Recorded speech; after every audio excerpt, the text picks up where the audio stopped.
Hola, ¿cómo estáis? Soy Sergio Tuero de Dame Name.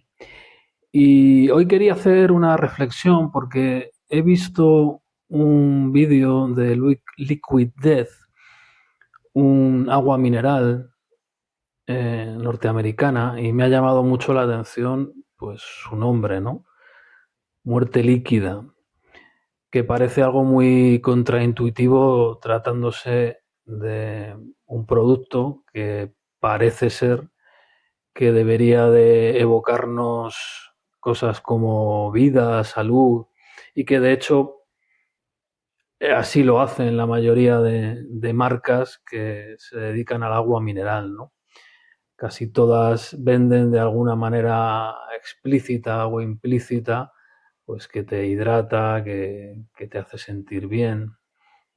Alguna incluso se fue un poquito más lejos, Fombella, y decía el agua que no engorda, eslogan que tuvo que retirar porque un juez dictaminó que ningún agua engorda y que por tanto estaban bordeando un poco la publicidad ilícita, ¿no? O engañosa de alguna manera. Y bueno, lo primero que tengo que decir desde la perspectiva del naming, de lo que nos dedicamos nosotros, es que estos nombres que hemos llamado malotes, eh, se deben de sostener en base a unos parámetros de marca previamente definidos, ¿no? Quiero decir, llamarte muerte líquida implica mucho. No tendría ningún sentido que tal y como conocemos la marca Fombella, ¿no? Perdón, con su packaging, con su logotipo, con sus colores, con su publicidad, le cambiásemos Fombella, que por cierto significa fuente vieja, no hace referencia a la belleza, sino que es fuente vieja bella con V en catalán, y de un día para otro la llamemos muerte líquida, ¿no? Pensando que va a funcionar igual que está funcionando la marca americana, que está, por lo que veo, teniendo mucho éxito. Aparentemente lo tiene, ¿no? No sé si en ventas se, hay un paralelismo claro entre lo que se ve en la publicidad, en los millones de reproducciones que tienen sus vídeos, etcétera, si eso se ve reflejado en las ventas. Me da la impresión de que sí. Eh, pero claro, como decía, y ahora vuelvo al tema de la publicidad, es un nombre que tiene una publicidad muy particular, podéis verla en YouTube, bastante agresiva, inquietante, mmm, y lógicamente su packaging también así lo transmite, ¿no? Es agua en lata. A mí me da la sensación de que este producto está destinado a un público joven que se está alejando bastante de las marcas de bebidas alcohólicas, por ejemplo, de la cerveza. Hay mucho abstemio entre la juventud. Sin embargo, la juventud no deja de ser rebelde nunca, ¿no? Entonces yo creo que buscan de alguna manera esa rebeldía en la estética de algo tan poco rebelde como es el agua, ¿no? Entonces, pues tú tienes la sensación de estar abriendo una lata de cerveza y de estar bebiendo algo muy malote cuando no lo es, ¿no? Reflexionando un poco sobre esto de los nombres de marca malotes, me venía a la mente que los primeros que utilizaron esto y lo utilizaron muy bien fueron las marcas de rock extremo, ¿no? Me viene a la mente, por ejemplo, Cradle of Filth, ¿no? Cuna de inmundicia, cuna de mugre, ¿no? Es un grupo de black metal, ¿no? Eh, ¿Quién querría llamar a su marca así, no? Decía David Ogilvy que todas las marcas deberían de tener un componente de elegancia, ¿no? ¿A quién le puede molestar la elegancia? Bueno, pues el ser humano es mucho más profundo de lo que incluso David Ogilvy, que era un buen conocedor del ser humano, podía imaginar en aquellos tiempos. Y sí, hay marcas que piden también cierta, iba a decir rebeldía, pero claro, no, ni siquiera rebeldía, es oscuridad, ¿no? Aquí podríamos remitirnos a Carl Jung, por ejemplo, cuando hablaba de la sombra, ¿no? De que todos tenemos un lado oscuro, un lado que gusta de lo malvado, ¿no? O como diría un amigo mío, todos somos una parte buena, una parte mala y una parte que ni fu ni fa. También hablaban los clásicos de Eros y Thanatos, o sea, es decir, de que al ser humano le mueve tanto lo que está relacionado con el erotismo como lo que está relacionado con la muerte. En fin, daría para una buena charla, ¿no? Pero creo que sí, que hay algo de eso, que los grupos de música lo utilizan porque hay cierto estilo musical que te lleva hacia esos terrenos, ¿no?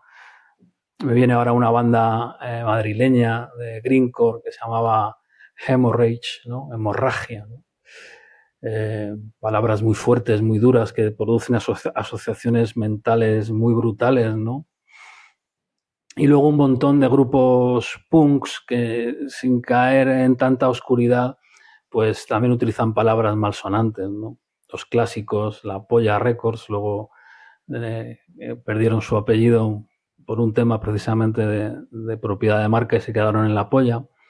Que curiosamente también aquí podemos ir a lo que significa cada palabra en cada país, ¿no? En Chile, si no recuerdo mal, La Polla es la Lotería Nacional. Fijaos cómo cambia, ¿no? De lo que es en España, que el que no lo sepa, pues que lo busque. No vamos a decirlo aquí. El propio Evaristo Páramos, que es el líder de La Polla, ha hecho otros grupos también muy escatológicos y con nombres muy malsonantes.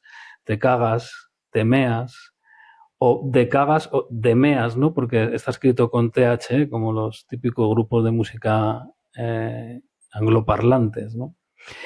Y dentro del punk hay tantos ejemplos que nos podríamos tirar aquí una tarde entera diciendo groserías, ¿no? Me viene ahora Tarzán y su puta madre buscan piso en Alcobendas, por ejemplo, y muchísimos otros, ¿no? Pero alejándonos de los grupos de música, que digamos que sería una excepcionalidad en esto, hay que decir que pocas marcas se atreven a ir por estos caminos tan poco decorosos, podríamos decir, tan poco elegantes, ¿no? Y es normal, porque de entrada es cierto, creo que lo que decía David Ogilvy, hay una grandísima parte de razón, y es que de entrada tú quieres consumir productos y servicios que de alguna manera estén dotadas de ciertos componentes positivos y no negativos, ¿no? Pero hay marcas que se han dado cuenta de que se puede llamar mucho la atención. Con nombres, por ejemplo, Cojón de Gato es un vino español que además tiene cierta justificación porque hay una variedad de uva que se llama Cojón de Gato y el vino está hecho con esa uva, ¿no? Bien, aún así, aún con su justificación, ellos tenían muy claro que querían epatar con ese nombre, ¿no? Y seguramente lo han conseguido. También es verdad que no es el vino que probablemente pedirías en una primera cita, ¿no? Romántica. Hay unos licores españoles llamados licores hijoputa, que de vez en cuando se ven en ciertos escaparates y que yo creo que son productos que llamo de souvenir, ¿no? Que la gente los compra para hacer la broma, ¿no? Para regalar los licores hijoputa o unos dulces que se llaman tetas de la sacristana. Creo que va un poco por esa línea, ¿no? Hace años yo fui a un restaurante medio japonés, medio peruano, que si no recuerdo mal, además lo había montado Santiago Segura, no sé si solo o en compañía de otros, que se llamaba Minabo, ¿no? Hay bastantes cervezas, Delirium Tremens, una cerveza que curiosamente hace referencia a una enfermedad producida en las últimas etapas del alcoholismo duro, que es el delirium tremens, ¿no? Que empiezas a ver bichos andando por la habitación y cosas terroríficas, ¿no? Y bueno, ellos lo han llevado, digamos, al humor negro, ¿no? Aunque su imagotipo es un elefante rosa, precisamente, haciendo un poco referencia a esas alucinaciones. También está la cerveza belga Judas, ¿no? Judas, ¿no? El que traicionó a Jesús. Y ya pues el rey de los malotes, la cerveza Satán, que es belga también, ¿no? Yo creo que son productos que normalmente de alta graduación alcohólica y que tienen un punto como retador, ¿no? ¿No? Eres capaz de tomarte este producto que parece tan peligroso, ¿no? Hay otras marcas que tienen nombres controvertidos, por ejemplo, Lamborghini Islero, un precioso coche de los años 60, que a primera vista dices, bueno, ¿qué razón habría para decir que esta marca es controvertida? Bueno, pues cuando sabes que Islero es el toro que mató a Manolete, al mítico torero español, pues ya la cosa cobra un poco de sentido. Sobre todo porque no es muy común que el nombre de un coche se asocie a algo que, aunque sea de una manera lateral, esté asociado a su vez con la muerte, ¿no?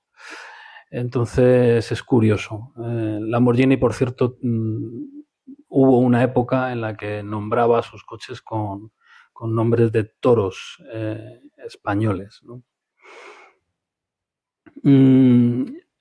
Yéndonos a otro lado, tendríamos el tema de las drogas, que también es algo controvertido y de cierta oscuridad, y me viene a la mente el perfume Opium, por ejemplo, ¿no? El opio, que al fin y al cabo es una droga con la que se hacen otras drogas más potentes, como por ejemplo la heroína, ¿no?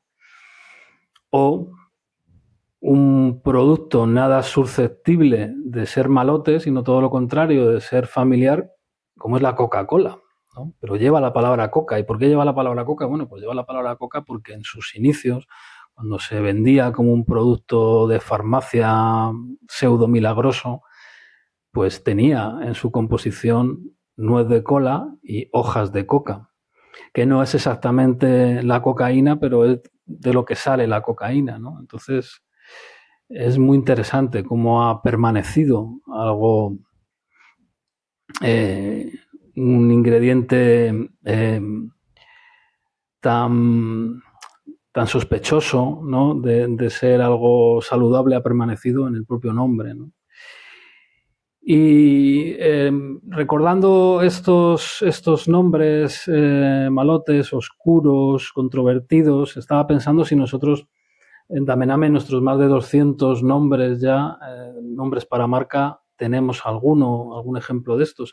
Y la verdad es que no me salían muchos y los que he recordado no son tan fuertes, no son tan heavies como estos de los que hemos estado hablando.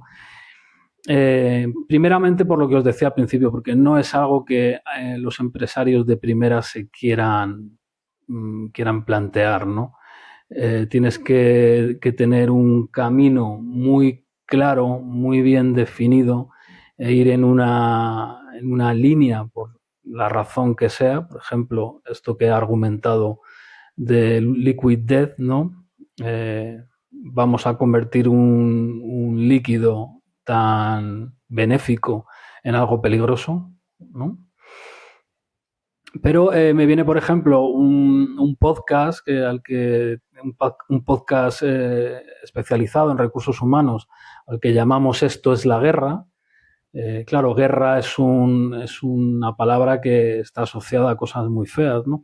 Pero claro, cuando sabemos que la presentadora de este podcast se llama Inés Guerra, pues la cosa cobra más sentido, ¿no? Y cuando razonamos también que el mundo de los recursos humanos pues está lleno de pequeños conflictos, no bélicos, pero sí conflictos entre personas, pues desde luego pensamos que cierra muy bien el círculo, ¿no?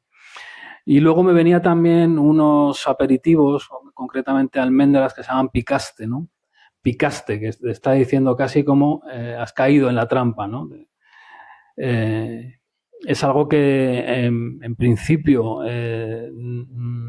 bordea el, el respeto hacia el propio cliente, ¿no? Picaste. ¿Cómo es esto de que picado, de que me has engañado? ¿Qué ha ocurrido aquí? Pero claro, en España, al menos picar, ¿no? Picar es comer algo entre horas, ¿no? Por ejemplo, unas almendras. Y además también hace referencia a que has cometido una autoindulgencia, ¿no? Esto que se llama, bueno, pues a lo mejor sabemos que comer entre horas, pues a lo mejor no es lo más saludable del mundo, pero están tan ricas que sí, lo reconozco, he picado, ¿no? Y en ese sentido creo que funciona muy bien. Y para la misma empresa, que se llama Boala Foods, una empresa murciana, hace muy poquito hicimos un nombre que yo creo que es la versión positiva de todo esto que hemos estado hablando, ¿no?